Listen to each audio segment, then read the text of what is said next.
Hello बच्चों, let's see the question which of the following is correct order of electron affinity. यहाँ पे हमें electron affinity की order बतानी है। First of all electron affinity मतलब क्या वो हमें पता होना चाहिए, right. Electronic affinity is nothing but amount of energy released when an electron is added to a neutral atom to form an anion। मतलब किसी न्यूट्रल एटम में जब इलेक्ट्रॉन को ऐड किया जाता है, एग्जांपल लेते हैं F, उसमें अगर इलेक्ट्रॉन की एडिशन की तो यहाँ पे अनायन फॉर्म हुआ है। तो यहाँ पे जो एनर्जी रिलीज होती है उस एनर्जी रिलीज को क्या कहा जाता है? Electron affinity. मतलब वो कितने अच्छे से इलेक्ट्रॉन को एक्सेप्ट करता है उसको कहा जाता है इलेक्ट्रॉन एफिनिटी। और ये जो इलेक्ट्रॉन एफिनिटी होती है फ्रॉम लेफ्ट टू राइट बढ़ती है, ओके, बढ़ती है। And down the group affinity decrease होती है, okay, down the group affinity decrease होती है। अब यहाँ पे दिया हुआ है beryllium, magnesium, calcium, Sr and Ba, okay. अब ये सारे क्या है? ये सारे होते हैं अल्केलाइन अर्थ मेटल।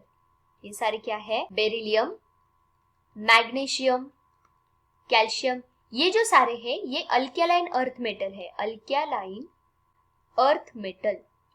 और ये मेटल होने के कारण ये इलेक्ट्रॉन डोनेशन के एफिनिटी दिखाता है। ये क्या कर सकता है? इलेक्ट्रॉन्स को डोनेट कर सकता है। समझो हमने एग्जांपल लिया Mg का, तो ये इलेक्ट्रॉन्स को डोनेट करेगा किसी और को और खुद को Mg पॉजिटिव फॉर्म में करेगा।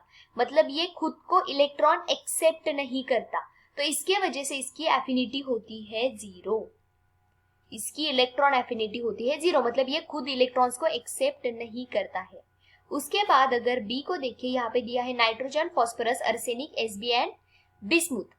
मतलब यहाँ पे दिया है नाइट्रोजन, फॉस्फोरस, ओके, अर्सेनिक, और उसके बाद दिया है एंटीमनी एंड बिस्मुथ। मतलब ये है नाइट्रोजन फैमिली।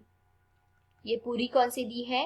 Nitrogen family. इसको हम अगर ऐसे लिखे, nitrogen, phosphorus, arsenic, antimony and bismuth, तो यहां इस टाइप पे ये नाइट्रोजन फैमिली लिखी होती है, ओके, नाइट्रोजन फैमिली। और हमने पहले ही देखा था कि डाउन द ग्रुप जो एफिनिटी होती है वो डिक्रीज करती है, एफिनिटी डिक्रीजेस। तो इसके अकॉर्डिंग हम क्या कह सकते हैं? नाइट्रोजन की सबसे ज्यादा होगा, फिर phosphorus, then arsenic, then antimony, then bismuth. तो ये तो सही हो जाएगा, ये तो सही होगा। बट ये ऐसा नहीं होता है। क्यों? क्योंकि यहाँ पे नाइट्रोजन की साइज बहुत ही छोटी होती है, और यहाँ पे नाइट्रोजन की साइज छोटी होने के कारण क्या हो जाता है? ये कॉम्पैक्शन इफेक्ट दिखाता है। कौन सा? Compaction effect. इसका मतलब यहाँ पे जब इलेक्ट्रॉन की एडिशन होती है तो यहाँ किसी भी प्रकार की एनर्जी रिलीज बहुत अच्छे से नहीं हो पाती है। एज कंपेयर टू फॉस्फोरस, यहाँ पे एनर्जी लेस रिलीज होती है क्योंकि इसकी size is very small. Size जो होती है इसकी वेरी स्मॉल होती है। इस वजह से जब भी इसमें एडिशन होती है इलेक्ट्रॉन की तो ये अच्छे से इलेक्ट्रॉन को ऐड नहीं कर पाता, और वो एडिशन होने के बाद भी इसकी एनर्जी बहुत अच्छे से नहीं रहती है, रिलीज नहीं कर पाता है। तो यहाँ पे एफिनिटी रहेगी फॉस्फोरस की ज्यादा, फिर nitrogen, then arsenic, then antimony and then bismuth. तो एक्चुअल में ऑर्डर इस टाइप का होता है, तो ये तो नहीं आएगा। यहाँ पे देखिए तो यहाँ पे neon, एर्गॉन, krypton, xenon and Renan. अब यहाँ पे ये सारे क्या है? Noble gases. और नोबल गैस अपना ऑक्टेट पहले से ही कंप्लीट कर चुके हैं। ऑक्टेट कंप्लीट होता है, और अगर इनका खुद का ऑक्टेट पहले से कंप्लीट है तो ये हाईली स्टेबल होते हैं और ये इलेक्ट्रॉन एफिनिटी नहीं दिखाते हैं, क्योंकि ये इलेक्ट्रॉन एक्सेप्ट नहीं करेंगे, क्योंकि ये पहले से ही बहुत ज्यादा स्टेबल होते हैं। तो इसकी एफिनिटी भी क्या होगी? 0। अब लास्ट है क्लोरीन, फ्लोरीन, ब्रोमीन, आयोडीन। यहाँ पे हम लिख सकते हैं halogen family, that is fluorine, chlorine, bromine and iodine. अब हमें जो दी हुई है वो किस प्रकार से है?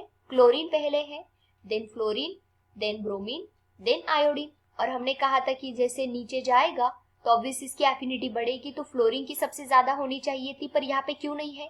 जैसे हमने नाइट्रोजन के लिए बोला, सेम यहाँ पे आ जाएगा। फ्लोरीन की साइज जो होती है वेरी स्मॉल, और ये बहुत स्मॉल होने के कारण यहाँ एनर्जी रिलीज अच्छे से नहीं हो पाता, इसीलिए क्लोरीन की सबसे ज्यादा एफिनिटी रहेगी, फिर फ्लोरीन की। तो आंसर कौन सा रहने वाला है? Option D. Option D will be the correct order of electron affinity. I hope you understood. Thank you so much. All the best.